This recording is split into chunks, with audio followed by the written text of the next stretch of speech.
श्री राम जय जय राम, श्री राम जय जय राम।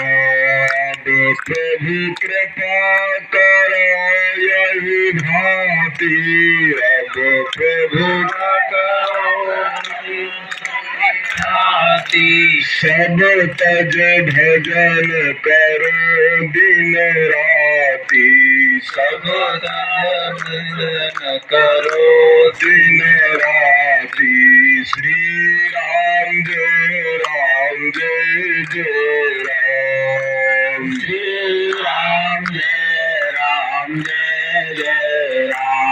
श्री राम जय जय राम, श्री राम जय जय राम। सत्य सनातन धर्म की जय। बोलो जयकारा सत्य सनातन धर्म की जय, धर्म की के लिए नहीं आए, वो तो खुद ही स्थापित है। बाबा रामदेव जी तो खुद स्थापित है, हनुमान जी महाराज स्वयं स्थापित है, गजानंद जी महाराज। लेकिन हम गांव गांव में मूर्तियों की स्थापना करके, गौ माता की सेवा के लिए गौशालाओं की स्थापना करके समाज के लोगों को इस घोर कलयुग से बचाने की कोशिश भी करते हैं और संकेत भी देते हैं। जैसे भगवान श्री कृष्ण जी ने कहा था कि अगर मैं कर्म नहीं करूंगा तो ये पूरा समाज भी नहीं करेगा। क्या हो सकता है शिवानंद गिरी जी को अपने आश्रम में रहे, लेकिन यहाँ देखो पूरी रात आपके साथ बैठ करके आपको ये कहेंगे कि जागो भारत भारती के नौजवानों, जागो और जाग करके समाज में सनातन धर्म के प्रति आप क्या कर सकते हो। भाई करना तो ही, लेकिन एक घड़ी भी अगर तुम परमात्मा का स्मरण करो, भजन करो, चिंतन करो, मनन करो, कीर्तन करो, तो उससे तुमको तो लाभ मिलेगा ही मिलेगा, लेकिन तुम्हारे आसपास का पूरा वातावरण भी शुद्ध हो जाएगा। और इसके लिए तुम्हारे पूर्वजों ने किया है। तुम जितने भी लोग यहाँ बैठो, तुम सबरी माता के परिवार के लोग हो। हाथ ऊंचा करो, सब लोग हो के नहीं? बोलो सबरी मैया की, सबरी माता की। तो ये सबरी माता, जिस सबरी माता का दर्शन करने के लिए त्रिलोकी के नाथ मर्यादा पुरुषोत्तम भगवान श्री राम जी गए। वनवास काल में जब राम जी चित्रकूट पहुंचे तो संध्या का समय हो गया, और संध्या का समय हुआ तो सूर्य अस्त हो जाता है। सूर्य अस्त होने के बाद में आकाश में एक लालिमा सी होती है, वो भी धीरे धीरे खत्म हो जाती है। अपनों को लगता है कि सूर्य इधर ही अस्त हुआ है, तो वो भी खत्म हो गई। फिर भी वो लाइट जो था, एक बहुत बड़े क्षेत्र में वो लाइट प्रकाश जैसा प्रतिबिंब दिखने लगा। तो मर्यादा पुरुषोत्तम भगवान श्री राम जी ने पूछा, बहुत जरूरी बात है, माताएं भी सुने इस बात को, भक्त भी सुने, कि वो आकाश में जब पूरा लाइट का जब प्रकाश होने लगा खूब तेज गति का, तो मर्यादा पुरुषोत्तम भगवान श्री राम जी ने कहा कि ये चित्रकूट है या कोई बड़ा शहर है? तो इंद्र के पुत्र जयंत ने पीछे खड़े थे, तो उन्होंने कहा कि नहीं भगवान, ये कोई शहर नहीं है। तो बोले फिर ये प्रकाश कैसे हो रहा है आकाश में? तो बोले ये तो सबरी माता के तप का प्रकाश है, जो माँ सबरी तप कर रही, वर्षों से आपका चिंतन कर रही है, आपका मनन कर रही है, आपका भजन कर रही है, उसका तप का प्रकाश है जो पूरे आकाश मार्ग में दिख रहा है।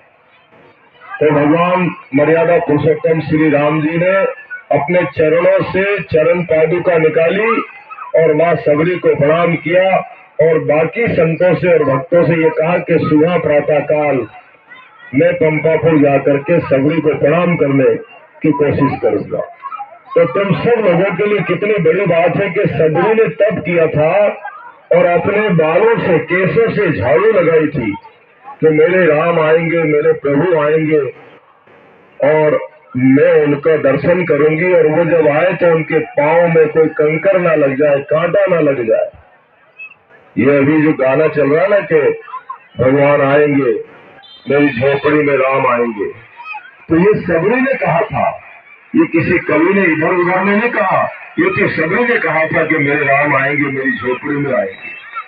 तो मर्यादा पुरुषोत्तम भगवान पंपापुर गए, मातंग ऋषि को प्रणाम किया और सबरी को देखा कि सबरी कहाँ है। तो सबरी के घर जाकर के उन्होंने उसकी छोटी सी कुटिया, छोटी सी झोपड़ी में जाकर के और मर्यादा पुरुषोत्तम राम ने उनको प्रणाम किया।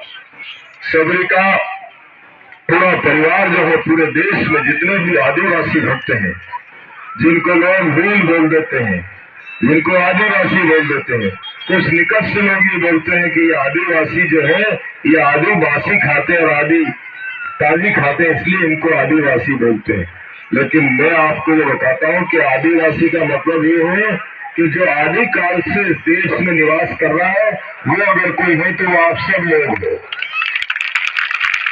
और पूरा देश जो है ये माँ सबरी का देश है, ये गोविंद गुरु जी का देश है, ये सती सूरनाल दास जी महाराज का देश है, ये माओजी महाराज का देश है। यह देश ऋषि मुनियों का देश है, और ऋषि मुनियों ने तो हमको ये सब दिया है कि जो आज हम भगवा वस्त्र, देखो कितने सारे भक्तों के, किसी के सिर पे है तो किसी के गले में है तो किसी के मन में है, तन में है। हम सब लोग माँ सबरी को प्रणाम करते हैं। हम अपने आप को गौरवान्वित होते हैं कि इस देश के प्रधानमंत्री माननीय नरेंद्र मोदी जी ने हमारे परिवार की एकमात्र शक्ति द्रौपदी मुर्मू को राष्ट्रपति बनाया, तो ऐसा लगा कि सबरी माता प्रकट हो गई। और इससे पहले किसी ने अपने परिवार के लिए कोई ध्यान नहीं दिया। हम वो लोग हैं, हम इस देश के महर्षि वाल्मीकि के संतान हैं, जो इस देश में महर्षि वाल्मीकि ने 100 करोड़ श्लोक लिख करके राम जी का जीवन लिखा। हम उस परिवार के लोग, कुछ लोग तो ऐसे कि जिनका परिवार का आता पता ही नहीं लगता है। और हमारे परिवार की ऐसी स्थिति कि अगर कोई पूछे कि तुम कौन हो, तो बोलो कि हम महर्षि वाल्मीकि की संतान है, हम माँ सबरी की संतान है। और हमारे पूरे परिवार में जो है झोपड़ा ऋषि हुए हैं, मातंग ऋषि हुए हैं, सुदर्शन ऋषि हुए हैं, अरिष्टनेमि हुए हैं, भारद्वाज हुए हैं। ये सब ऋषि जो है महर्षि वाल्मीकि के परिवार के सदस्य रहे। हम ऋषियों की संतान है, हम कोई एरे गेरे नहीं है। और उन्होंने अपना वनवास काल जो है पूर्ण रूप से इतने व्यवस्थित तरीके से व्यतीत किया कि पता ही न लगा कि 14 वर्ष कब लग गए। ये व्यवस्था उस टाइम थी कि जाति पाति पंथ संप्रदाय सबको खत्म कर दिया। सामाजिक समरसता का पाठ अगर पढ़ाया तो महर्षि वाल्मीकि सबरी ने राम जी को पढ़ाया। राम जी ने पूरे संसार के लोगों को ये बताया कि देश में कहीं कोई जाति वाति नहीं है, हम सब लोग एक साथ रह सकते हैं इस देश में। वो बात माननीय नरेंद्र मोदी प्रधानमंत्री ने सिद्ध करके बता दिया कि हमारे परिवार की एकमात्र शक्ति को राष्ट्रपति बना दिया। और अयोध्या में जब राम जी का मंदिर बना तो उस राम जी के मंदिर में सबरी का मंदिर भी बना, निशागराज का भी बना, केवट का भी बना, मानवा का भी बना, जयमंत का भी बना, जटायु का भी बना, तो महर्षि वाल्मीकि का भी बना। और वहाँ जो है हवाई अड्डे की जब स्थापना हुई तो अंतरराष्ट्रीय महर्षि वाल्मीकि इंटरनेशनल एयरपोर्ट की स्थापना हुई कि ये सब जो है ये सामाजिक समरसता का अभाव है। और जब हमारे ऋषि जो हुआ करते थे तो ऋषि जो होते थे निरंतर पान भर के भिक्षावृत्ति करके ग्रहण करते थे। वो सन्यासी जीवन में इससे परंपरा निरंतर बनी रहती थी, वहाँ कोई ऊंच नीच का भाव नहीं होता था। वो परंपरा अगर इस देश में किसी ने जीवित रखी है तो केवल सबरी के परिवार के लोगों ने रखी है कि गांव गांव में धूड़ी द्वारे मठ मंदिर पितरों की पूजा, गुरुजनों की पूजा, ध्वज की पूजा और हमारे जितने भी देवी देवता हैं उनकी पूजा करके और हम अपने पूरे गांव में सनातन की जय जयकार कर रहे हैं। हमारे वहाँ गौरव बंदी है और नहीं तो लोग बकरी पालते हैं, मुर्गा मुर्गी पालते हैं, सुअर पालते हैं। लेकिन हम आदिवासी परिवारों में चले जाएं तो गौ माता की पूजा हो रही है। और जैसा महाराज जी अभी कह रहे थे कि दूसरे शहरों में जाते तो लाड़ जाते हैं लोग, और हमारे यहाँ जय गुरु जय गुरु। अगर कोई जवान बच्ची भी खड़ी हो, अगर किसी ने कहा कि जय गुरु तो दोनों हाथ जोड़ करके भोग लगा करके बोलती जय गुरु। और हमारे यहाँ की परंपरा है, संत आता है तो पलाठी लगा करके 3 बार भोग लगाते हैं, रुपया 2 रुपया चढ़ा करके संत को प्रणाम करते हैं। हमारे यहाँ सनातन धर्म की व्यवस्था को जीवित कर रखा है।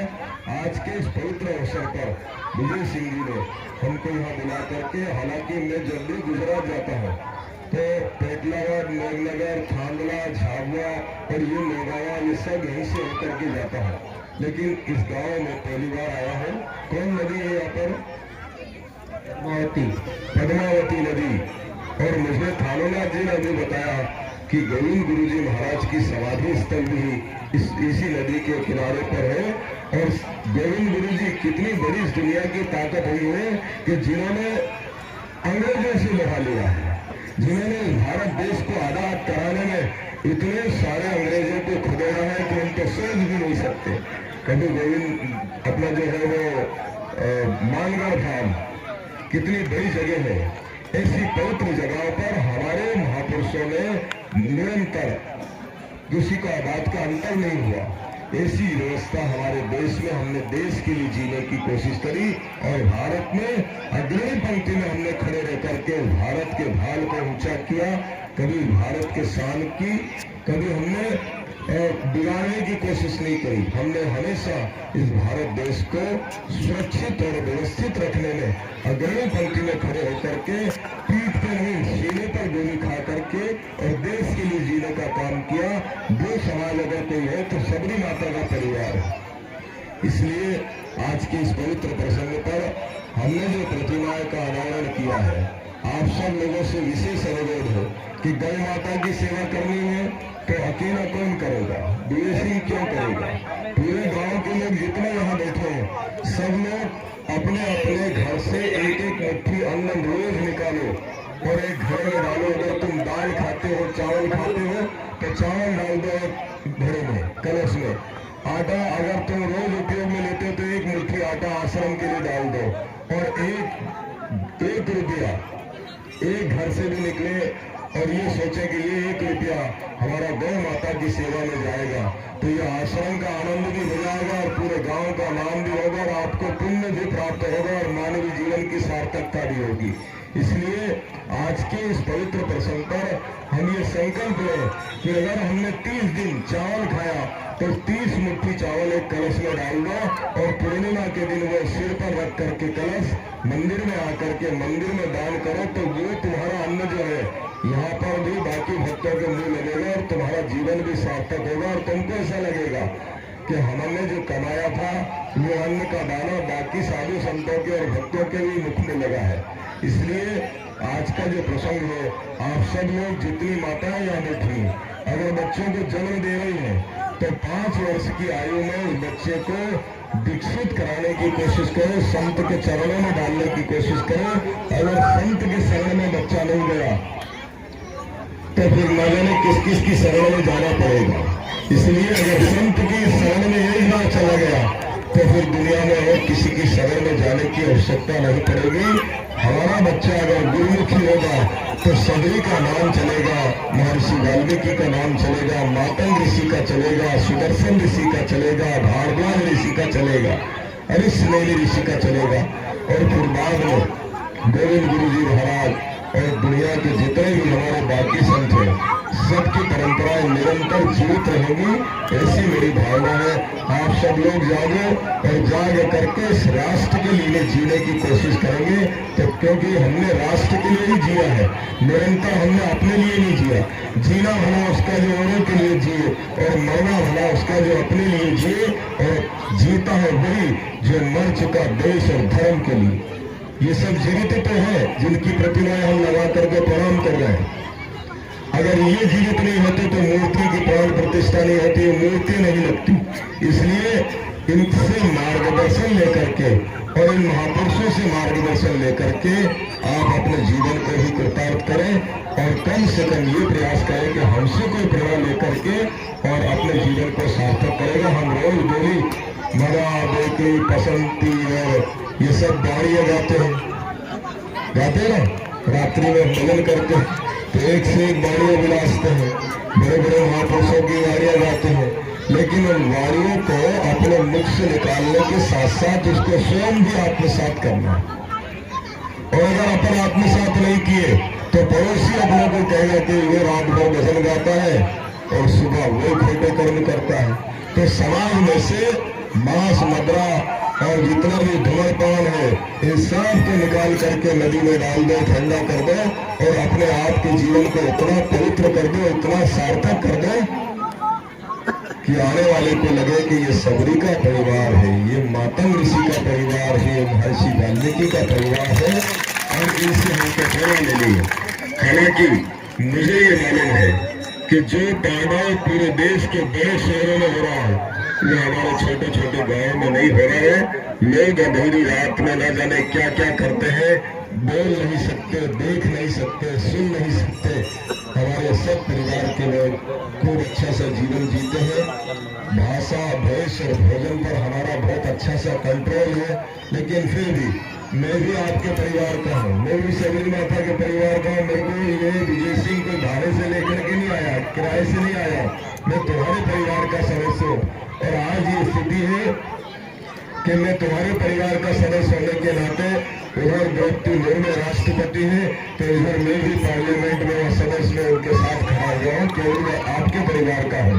इसलिए आप बिल्कुल सिर ऊंचा करके जीने की कोशिश करें और अपने नेक ईमानदारी से सत्य धर्म और अहिंसा से चल करके अपने मानवीय जीवन को सार्थक करो, तब जाकर के हमारा लाल कपड़ा पहनने का और सिर पर धारण करने की सफलता भी प्राप्त होगी और हमको मानवीय जीवन भी सार्थक करना है। मानवीय जीवन 83,99,999 जन्म लेने के बाद फिर 84 लाख योनि पे नंबर आता है। बोलते ना कि 84 का चक्कर ही है, तो 84 लाख योनि जब पूर्ण होती है, भले भक्तों कि जब तुम गुरु की शरण में जाते हो, तो जब गुरु की शरण में जाते हो तो गुरु कहते हैं कि आओ नहीं जाओ, मरो नहीं जन्मो, ऐसा निश्चय किया मेरा दुर्गम आतन चीना। हमको पुनः जाना, पुनः भगवान से बचना है और गुरु महाराज के बताए हुए रास्ते को स्वीकार करके, अंगीकार करके और अपने जीवन को भी सार्थक करना है, परिवार को भी करना है और समाज में सब लोगों को भी अपना मुख दिखाने की ऐसी स्थिति रहे कि हाँ ये इस सभी परिवार का सदस्य। आप सब लोगों के खूब सारे जीवन की मंगल कामना करता हूँ, सबको आशीर्वाद देता हूँ। बच्चों को पढ़ाओ लिखाओ और बहुत व्यवस्थित तरीके से उनका जीवन चले, ऐसी मेरी भावना है और सबको खूब सारा आशीर्वाद देता हूँ। मुझे आज शाम को 6 बजे उज्जैन में बहुत जरूरी मीटिंग में रहना था, लेकिन वो मीटिंग रात्रि को 11 बजे तक चलेगी, तो मैं आप सब लोगों से विदा लूंगा और मैं उस मीटिंग में पहुंच जाऊंगा। आप सबको आशीर्वाद हो, सबको प्रणाम करता हूँ। जय गुरु।